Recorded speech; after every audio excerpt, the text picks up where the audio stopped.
Unang-una po ay ang isang nagpamigay o nagbigay ng letter of sentiment.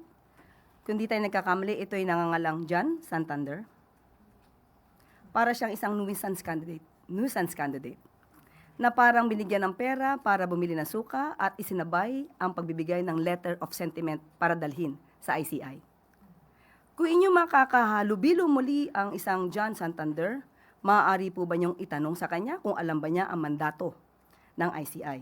Alam naman natin na ang mandato ng ICI ay mag-imbestiga ng mga maanumalyang flood control projects at mga infrastructure. Sa nabasa natin, at alam ko nabasa niyo rin po ang letter of sentiment, wala po tayong makitang anuman na allegation patungkol sa maanumalyang flood control projects na mag-uugnay sa unang ginang kay First Lady Liza Araneta Marcos.